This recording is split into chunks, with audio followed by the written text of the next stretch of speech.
Welcome everyone to this another session on a very interesting topic of stoichiometry. बोलने में जितना difficult है stoichiometry, करने में उतना ही इजी है, प्रोवाइडेड आपके कॉन्सेप्ट्स क्लियर हो। तो स्टोकियोमेट्री, जब हम स्टोकियोमेट्री से डील करते हैं तो हम बेसिकली केमिकल इक्वेशन से डील कर रहे हैं। और हम लोग क्या करने की कोशिश करते हैं, हम रिएक्टेंट और प्रोडक्ट्स की क्वांटिटी मेजर करते हैं कि रिएक्टेंट्स किस रेशियो में रिएक्ट कर रहे हैं और किस रेशियो में प्रोडक्ट फॉर्म हो रहा है।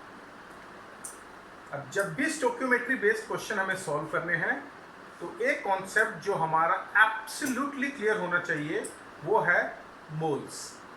तो मोल्स मैं आपको पहले पढ़ा चुका हूं, but once again I will briefly touch upon moles on the concept of mole जो कि हम यूज करेंगे और एक क्वेश्चन करेंगे ताकि आपको ये कॉन्सेप्ट रिफ्रेश हो जाए, and then we will move on to stoichiometry. ठीक है। तो important thing about mole which we studied was relationship between mole और मास। और हमने क्या बोला था कि number of moles is equal to given mass upon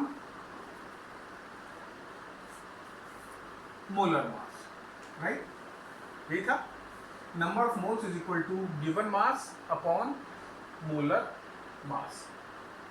simple सा अगर मेरे को बोलना है कि how many moles are there in 45 gram of water. ठीक है, सिंपल सा क्वेश्चन था। तो गिवन मास 45 ग्राम और वाटर का मोलर मास सबको पता है 18, right. 1 into 2 plus 1 into 16। 2 hydrogen के एटम, हाइड्रोजन का एटॉमिक मास 1, 16 ऑक्सीजन का एटॉमिक मास और नंबर ऑफ एटम्स 1। तो यहाँ से हमारा नंबर ऑफ मोल्स निकल जाता था 45 अपॉन 18। इसको डिवाइड करोगे तो तुम्हारा आ जाएगा 2.5 मोल्स। तो ये हम पहली क्लास में कर चुके हैं। तो इसको जो भूल चुका है या जो इतना आलसी था कि उसने अभी तक इसको देखा नहीं है वो प्लीज इस चीज को याद रखें। अब दूसरी इंपॉर्टेंट चीज जो हमने अवोगाड्रोस लॉ करते टाइम पढ़ी थी वो ये है कि जो वॉल्यूम गैसेस ऑक्यूपाई करती है, volumes occupied by gases is directly proportional to the moles. ठीक है, जो गैसेस वॉल्यूम ऑक्यूपाई करती हैं that was directly proportional to moles. तो गैसेस की हम लिख सकते हैं n is equal to volume occupied upon 22.4, volume occupied at STP, standard temperature and pressure. ये कहां से आया कि जब हम अवोगाड्रोस लॉ पढ़ रहे थे। अवोगाड्रोस लॉ क्या कह रहा था, equal volume of all gases, equal volume of all gases at same temperature and pressure contains equal number of molecules. यही अवोगाड्रोस लॉ कि अगर दो गैसेज हैं A और B और दोनों वॉल्यूम सेम ऑक्यूपाई कर रहे हैं at same temperature and pressure, तो इसका मतलब होगा कि जो नंबर ऑफ मोल्स हैं A के और जो नंबर ऑफ मोल्स हैं B के वो दोनों भी बराबर होंगे। क्यों? क्योंकि नंबर ऑफ मॉलिक्यूल्स दोनों के बराबर होंगे। और फर्दर हमने बोला था कि eight STP 1 mole of any ideal gas occupies a volume of 22.4 litre. ठीक है, तो किसी भी आइडियल गैस का 1 मोल अगर हम लेते हैं और STP पर लेते हैं, standard temperature and pressure, standard temperature यानी 273 केल्विन या 0 डिग्री सेल्सियस और प्रेशर ऑफ 1 बार। तो अगर हम कोई भी आइडियल गैस लेते हैं एट STP, तो उस जो वो वॉल्यूम ऑक्यूपाई करेगी दैट इज 22.4 लीटर। तो अगर हमारे पास दो गैसेस हैं और दोनों सेम टेम्परेचर और प्रेशर पे सेम वॉल्यूम ऑक्यूपाई कर रही हैं, तो इसका मतलब है कि दोनों में नंबर ऑफ मॉलिक्यूल्स सेम है, और अगर नंबर ऑफ मॉलिक्यूल्स सेम है तो मतलब नंबर ऑफ मोल्स सेम है। यही अवोगाड्रोस लॉ था। तो यहीं से ये रिलेशनशिप आती है कि अगर किसी गैस का वॉल्यूम STP पर V है तो उसके नंबर ऑफ मोल्स हो जाएंगे V/22.4। तो ये दो फॉर्मूले आप याद रखो, ये दो कॉन्सेप्ट याद रखो, स्टोकियोमेट्री के क्वेश्चन को सॉल्व करने में इसको हम बहुत ज़्यादा यूज़ करेंगे। ये आप हमेशा यूज़ करते आए हो। ये जब हमने अवोगाड्रोस लॉ पढ़ा था उस टाइम हमने स्टडी किया था, और एक और बार मैंने रिपीट कर दिया अवोगाड्रोस लॉ कि equal volume of all gases at same temperature and pressure will contain equal number of molecules. तो अगर कोई भी दो गैस है, दो से ज़्यादा गैस के नंबर ऑफ मोल्स सेम है, तो अगर हम उसे सेम टेम्परेचर और प्रेशर पर स्टोर करेंगे तो दोनों इक्वल वॉल्यूम ही ऑक्यूपाई करने वाली। और कोई भी आइडियल गैस स्टैंडर्ड टेम्परेचर और प्रेशर पे 22.4 लीटर वॉल्यूम ऑक्यूपाई करती है। क्लियर है? तो जैसे मास और मोल्स में रिलेशन है for solids and liquids, similarly volume और मोल्स में रिलेशन होता है गैस के अंदर। ठीक है, ध्यान से। जैसे हम मास को मोल से रिलेट कर देते हैं सॉलिड या गैस लिक्विड्स के लिए या इवन गैस के लिए, वैसे ही गैसेस के लिए हम उसके वॉल्यूम को रिलेट कर सकते हैं मोल्स। क्लियर? चलो,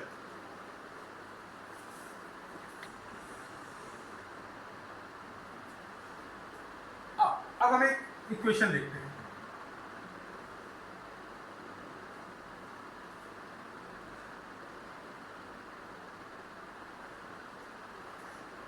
और एक और इक्वेशन लिखते हैं।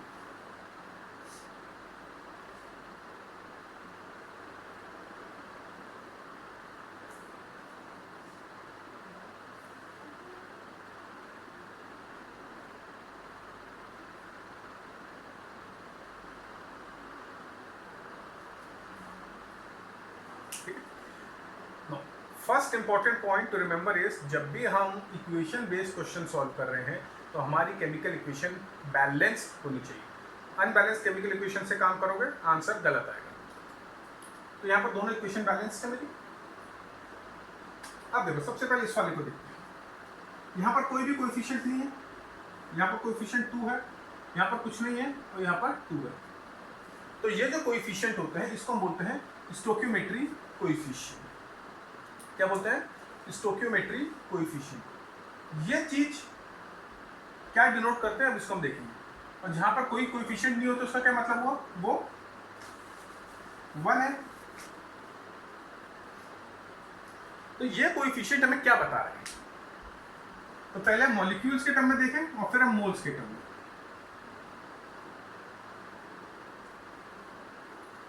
तो ये हमें बता रहा है कि 1 molecule of methane requires 2 molecule of oxygen to form 1 molecule of carbon dioxide and 2 molecule of water।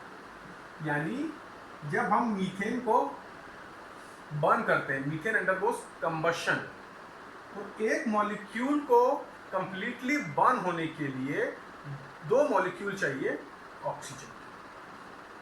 और अगर एक मॉलिक्यूल मीथेन का कंप्लीटली बर्न होता है तो हमें एक मॉलिक्यूल मिलेगा कार्बन डाइऑक्साइड का और 2 मॉलिक्यूल मिलेंगे वाटर के। ये हमेशा वैलिड रहेगा कम वाट में।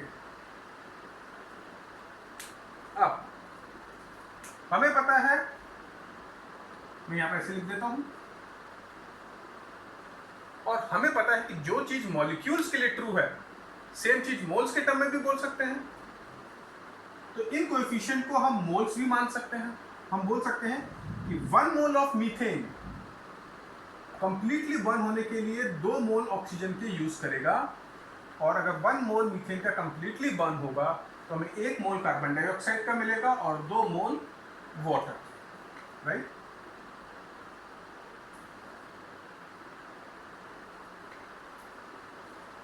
तो स्टोइकियोमेट्री बेसिकली इन्हीं चीजों से डील करता है कि हमें बैलेंस केमिकल इक्वेशन लिखनी है, फिर हमें देखना है कि कितने मोल से रिएक्ट करके कितने मोल किस के बनाते हैं।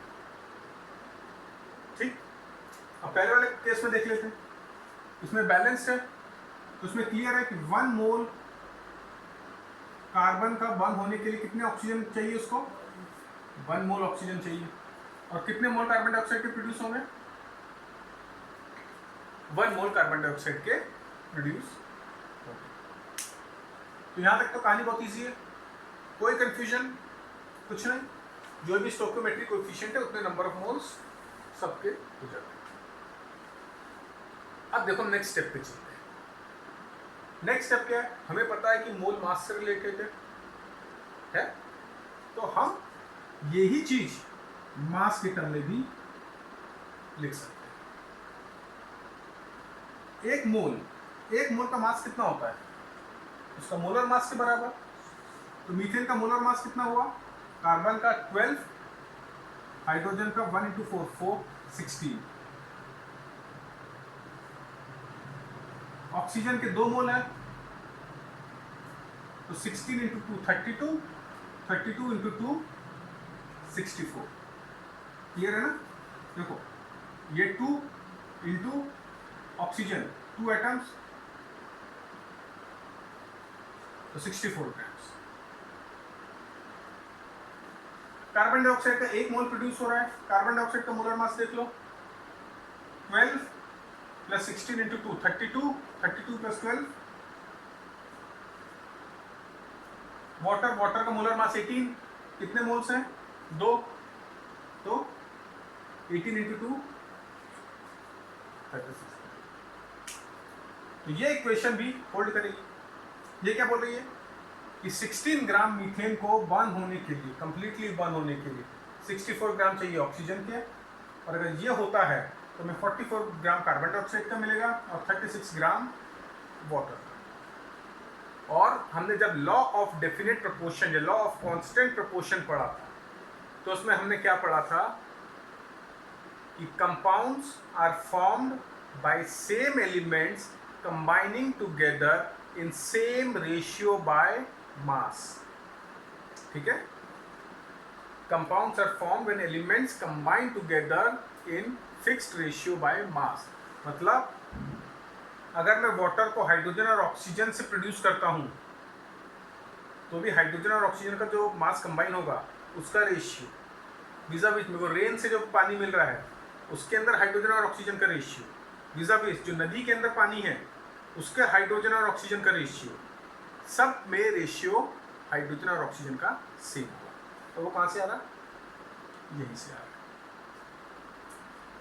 तो हम बैलेंस्ड केमिकल इक्वेशन से क्या क्या पता कर सकते हैं, हम ये पता कर सकते हैं कि किसी भी रिएक्टेंट के कितने मॉलिक्यूल्स किसी भी दूसरे रिएक्टेंट के कितने मॉलिक्यूल से रिएक्ट करेंगे, या किसी भी रिएक्टेंट के कितने मोल्स किसी दूसरे रिएक्टेंट के कितने मोल से रिएक्ट करेंगे, और प्रोडक्ट के कितने मोल से कितने मॉलिक्यूल्स फॉर्म होंगे, और फिर उसी चीज को हम मास में भी कन्वर्ट कर सकते हैं।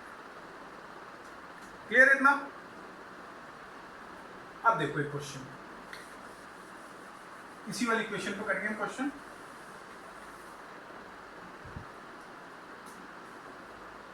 व्हाट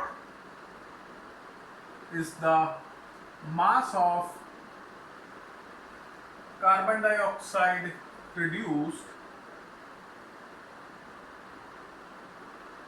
चलो मास नहीं लेकर पहले मोल्स में ले लेते हैं। What is the moles of carbon dioxide produced when 8 moles of methane is burnt in excess of air?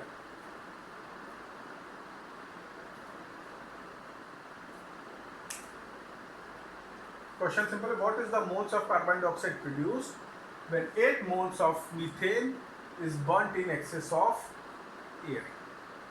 तो सबसे पहले हमें कंबशन की इक्वेशन लिखनी पड़ेगी, किसकी, मीथेन की। जब भी किसी चीज को हम एयर में बर्न कर रहे हैं मतलब दैट प्लस ऑक्सीजन, और कोई भी हाइड्रोकार्बन होगा तो ऑक्सीजन के साथ बर्न होने पर वो कार्बन डाइऑक्साइड वाटर प्रोड्यूस करेगा। तो ये इक्वेशन आ गई। अब मैं ये रब कर देता हूँ ये पार्ट, केवल मोल्स के टर्म में देखते हैं।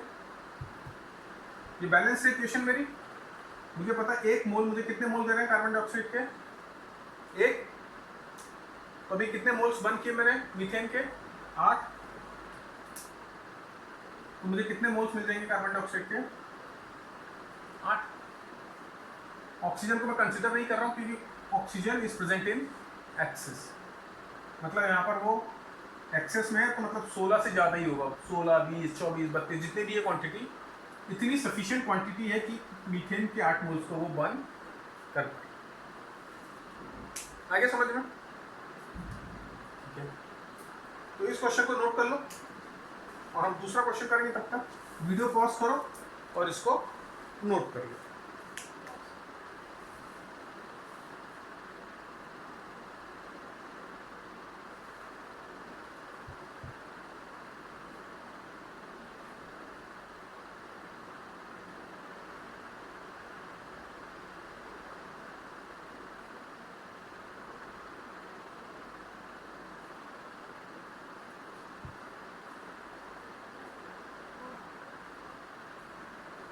नाउ इसी क्वेश्चन को हम चेंज करते हैं और बस इस पार्ट को चेंज कर देते हैं। एक वर्ड चेंज किया मैंने, what is the mass of carbon dioxide produced when 8 moles of methane is burned in excess of air.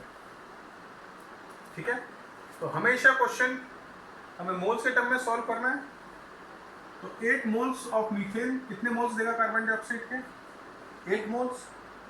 और हमें क्या निकालना है, mass of carbon dioxide produced. तो फिर से हम लगा देंगे N is equal to W upon molar मास।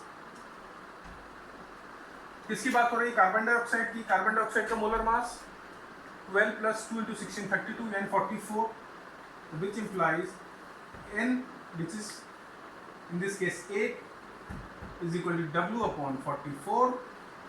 तो W is equal to 44 into 8 which is equal to 352 gram. Clear है? तो बेसिक क्वेश्चंस होगा। अब हम गैसियस वाले पर आ जाते हैं। इसी क्वेश्चन को चेंज किया हमने।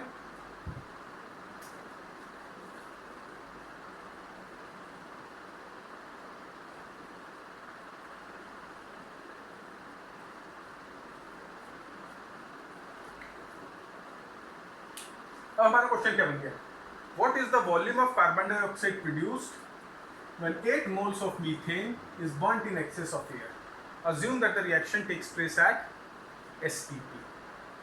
Same question, but अब क्या निकालना है हमें, वॉल्यूम। तो अगेन हम कहां से स्टार्ट करेंगे, पहले मोल से हम क्वेश्चन को सॉल्व कर लेंगे।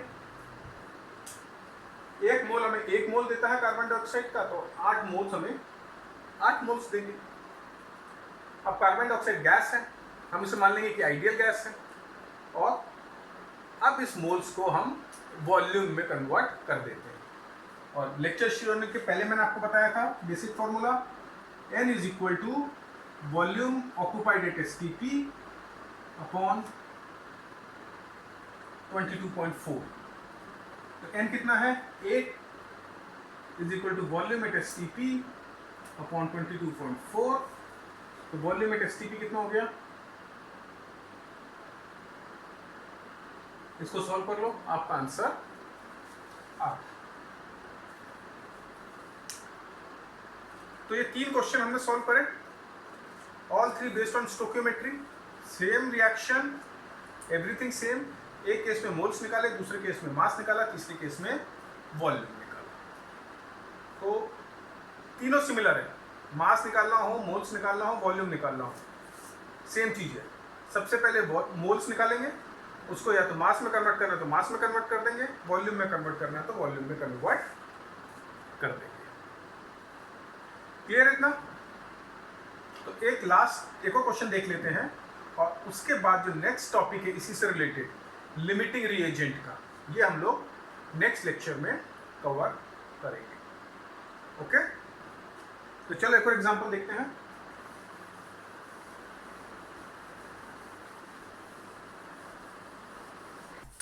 So let's look at this question. 100 gram of calcium carbonate is heated strongly so that it decomposes to form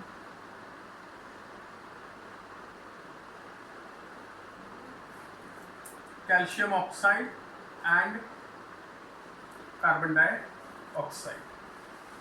Now part A. Find the volume of CO2 produced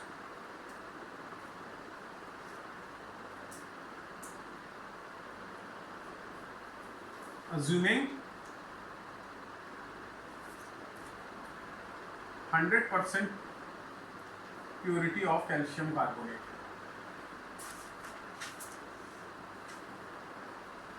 And B, इसको note down करते रहो साथ साथ में।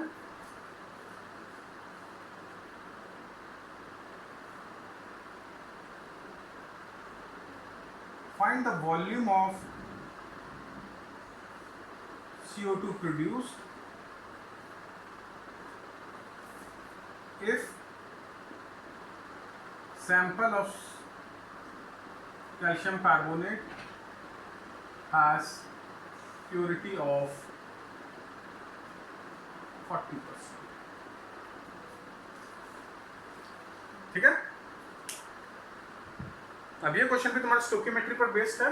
तुम्हें बोला है कि 100 ग्राम ऑफ कैल्शियम कार्बोनेट को हमने स्ट्रांगली हीट किया so that it decomposes to form calcium oxide and carbon dioxide, और तुमसे पूछा है कि कार्बन डाइऑक्साइड का कितना वॉल्यूम प्रोड्यूस होगा। दो केसेस दे रखे हैं, एक में तुम्हें प्योर सैंपल दिया है और दूसरे में जो सैंपल है उसकी प्योरिटी 40%।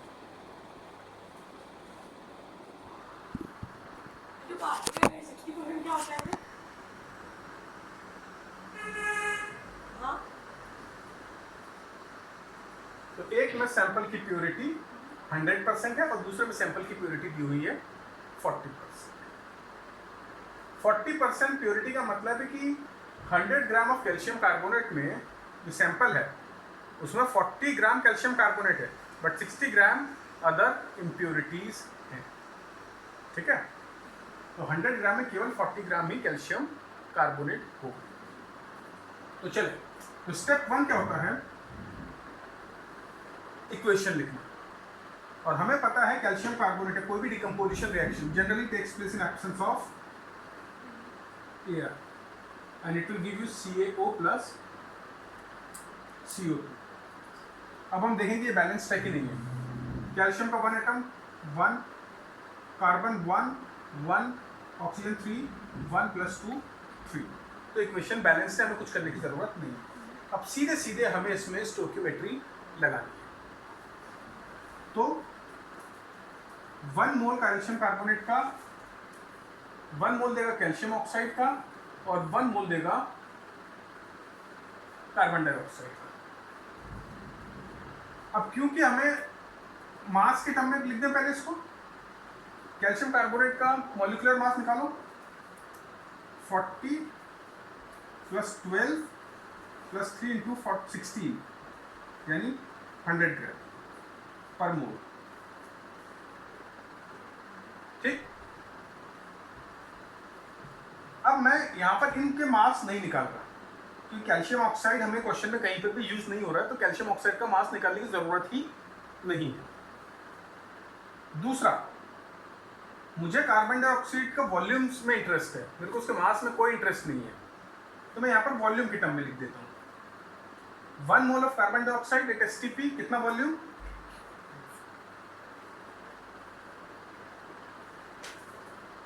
ठीक है। तो यहां पर हमारी ये क्वेश्चन एक अर्थमेटिक क्वेश्चन में सॉल्व हो ब्रेकअप हो गया है।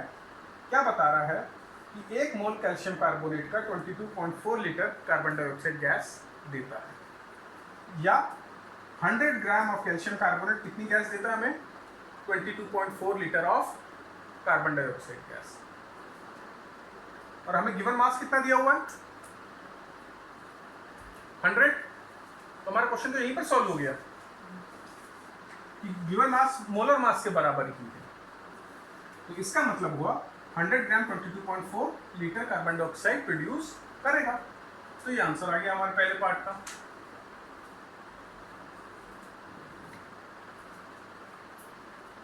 अब दूसरा पार्ट क्या है?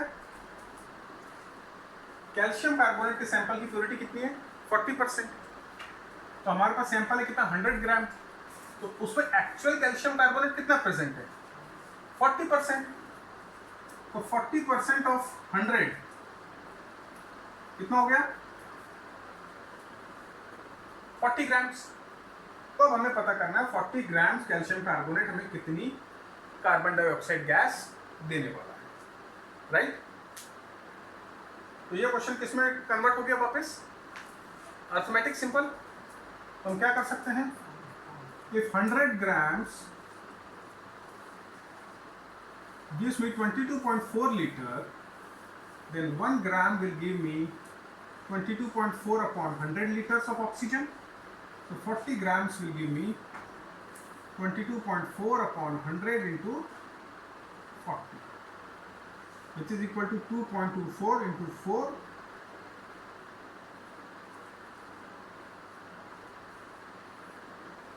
8.96 liter of carbon dioxide. Clear है?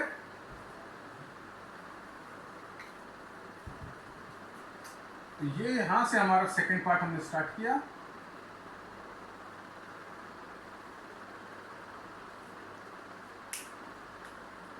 तो अगर बेसिक अप्रोच देखो तो क्या स्टेप्स हैं? बेसिक स्टेप्स क्या हैं? सबसे पहले हमें जो भी केमिकल चेंज दिया उसकी केमिकल इक्वेशन लिखनी है, उसको बैलेंस करना है, फिर हमें मोल्स के टर्म में लिखना है। स्टोइकोमेट्रिक कोएफिशिएंट देखा और मोल्स के टर्म में हमने लिख दिया।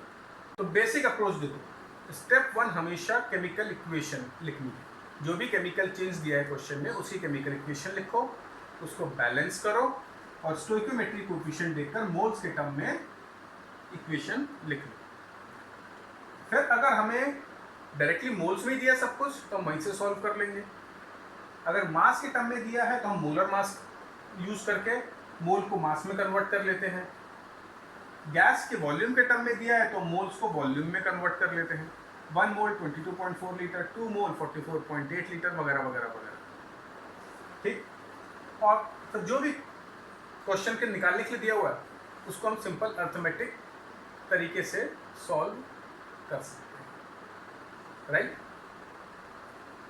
अर्थमेटिक में दिक्कत आ रही है तो एक चीज याद रखो हमेशा कि अगर कोई भी दो चीजें डायरेक्टली प्रोपोर्शनल है, यानी डायरेक्ट वेरिएशन है, मतलब अगर मैं एक चीज की क्वांटिटी बढ़ाता हूं तो दूसरी चीज की वैल्यू भी बढ़ेगी, तो डायरेक्ट वेरिएशन हो गया।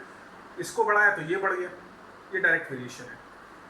इनवर्स वेरिएशन क्या होता है? इसको बढ़ाया तो ये कम हो जाए, ठीक है। एक बढ़ा तो दूसरा कम हो गया, अपोजिट डायरेक्शन में मूव कर रहे हैं तो ये इनवर्स वेरिएशन है। तो जब भी डायरेक्ट वेरिएशन है तो हम क्या लिख सकते हैं? अगर दो चीजें हैं ए और बी, ए की क्वांटिटी XA या X1 और X1 के कॉरस्पॉन्डिंग बी की क्वांटिटी Y1, ये X2 और बी की क्वांटिटी कॉरस्पॉन्डिंग Y2। तो रिलेशन क्या होता है?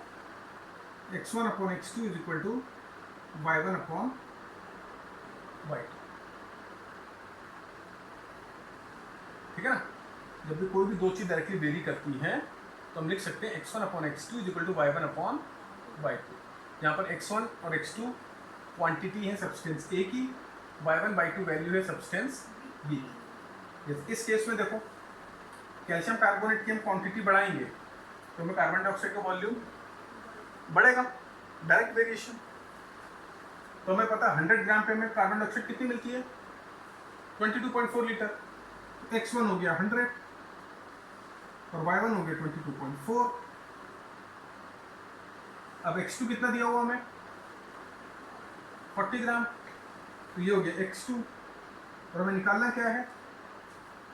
कार्बन डाइऑक्साइड की वैल्यू उसको मान लेते हैं y2, ये हमारा आंसर है। फिर से y2 is equal to 40 into 22.4 upon 100। ठीक है, तो बेसिकली कंक्लूड करने से पहले एक बार मैं समराइज कर दूं कि मोल्स के अंदर मोल्स मास से रिलेटेड है, n is equal to given mass upon molar mass. Mole volume से रिलेटेड है for gas, n is equal to volume upon 22.4 litre STP पे।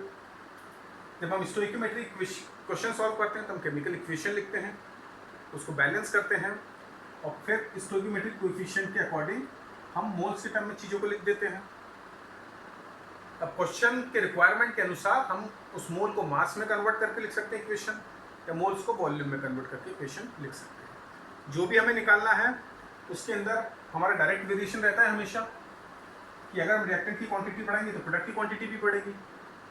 तो रिएक्टेंट की quantity in a given condition upon reactant की quantity in some other condition is equal to product की quantity in original condition upon product की quantity in new condition, यानी x1 upon x2 is equal to y1 upon y2। x1 y1 की value सीधे chemical equation से निकाल लेंगे, जैसे यहाँ पर निकाल ली थी 100 ग्राम 22.4 लीटर। x2 और y2 में से एक वैल्यू आपको क्वेश्चन में दी होगी और दूसरी वैल्यू आपको निकालनी होगी। तो इस तरीके से हम स्टोइकियोमेट्री के क्वेश्चन सॉल्व करते हैं। तो इस वीडियो को ध्यान से देखो, बहुत इंटरेस्टिंग टॉपिक है, सिंपल टॉपिक है, अल्टीमेटली अर्थमेटिक ही लग रही है, लेकिन अगर आपका कॉन्सेप्ट क्लियर नहीं होगा, यहीं कहीं पर गड़बड़ कर दोगे तो पूरे क्वेश्चन में घूमते रहते हो। ठीक है, तो इसको ध्यान से देखो, कोई भी डाउट हो तो मैसेज करो और इसके ज़्यादा से ज़्यादा क्वेश्चन प्रैक्टिस करने की कोशिश करो। तो नेक्स्ट वीडियो होगा, उसके अंदर हम इसी डिस्कशन को आगे बढ़ाएंगे और हम लिमिटिंग रिएजेंट के कॉन्सेप्ट को देखेंगे और फिर ये सारी चीज़ें वापस उसके अंदर यूज़ करेंगे। So hopefully you enjoyed this lecture. Goodbye till we meet next time with the new lecture. Bye bye. Bye, Dad.